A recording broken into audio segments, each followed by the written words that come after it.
रत्नागिरीत ठाकरे गटाचे नेते भास्कर जाधव यांनी स्वर्गीय अजितदादा पवार यांच्या विमान दुर्घटनेबाबत गंभीर शंका उपस्थित केली आहे। ही केवळ अपघाती घटना नसून घातपाताची शक्यता नाकारता येत नाही असं म्हणत त्यांनी या प्रकरणाची सखोल आणि निष्पक्ष चौकशी करून सत्य जनतेसमोर आणण्याची मागणी केली आहे। नेमके काय म्हणलेत भास्कर? म्हणून तुम्ही अजितदादांबरोबर काम केलंय, काय सांगाल अजितदादांबरोबर? असं आहे की 1991 साली अजितदादा हे पहिल्यांदा विधानसभेच्या सभागृहामध्ये आले आणि 1995 सालापासून मी त्यांना बघत होतो।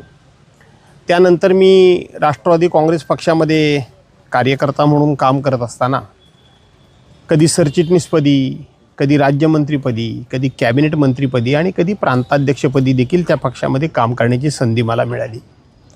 अजितदादासारखा नेमस्त माणूस आणि एक आत बाहेर असं काही नाही, त्यांच्या वागण्यामध्ये सर्वांना समान।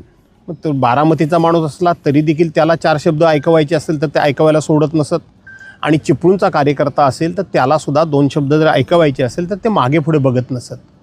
ही अशा स्वभावाची माणसं ही असतात, वरून फटकळ, वरून रागीट, वरून तापट वाटतात, पण ही मनातून निर्मळ असतात, निर्मळ। आणि अजितदादा हे मनाचे निर्मळ होते। अशा निर्मळ माणसाबरोबर काम करण्याचं भाग्य मला लाभलं होतं। आज त्याची पहिली जयंती साजरी होते, अजून त्यांचा अपघात की घातपात तो रिपोर्ट समोर आलाय ना? मी सांगू का, रिपोर्टमध्ये काय यायचं ते येईल, परंतु तुम्ही कोणालाही विचारलं तर हा अपघात कोणीच मान्य करायला तयार नाही।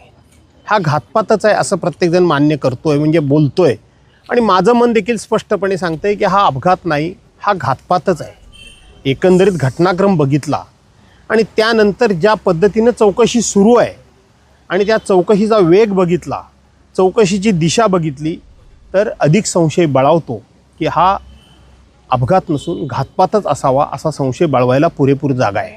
एक राजकीय प्रश्न, नीट आंदोलन जे सुरू आहे नीटच्या संदर्भात, त्या संदर्भात आज तुमचं स्टेटस आहे, तुम्ही असं म्हणलात की घेणाऱ्यापेक्षा देणारा पण तेवढाच दोषी असतो। स्वाभाविक आहे, नीट पेपर ज्यांनी चोरले त्यांच्यावर तर कारवाई झालीच पाहिजे, त्यांना तर शिक्षा झालीच पाहिजे।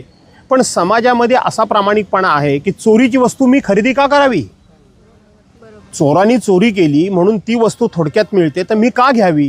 हा माझा स्वभाव धर्म जो आहे तो मी माझ्या स्टेटसमधून आज मांडलेला आहे, हस्ताक्षरामध्ये तो मांडलेला आहे की जेवढा, म्हणजे आपण असं म्हणतो की लाच देणारा जेवढा गुन्हेगार तेवढा घेणारा गुन्हेगार, असं आपण शासकीय भाषेत म्हणतो।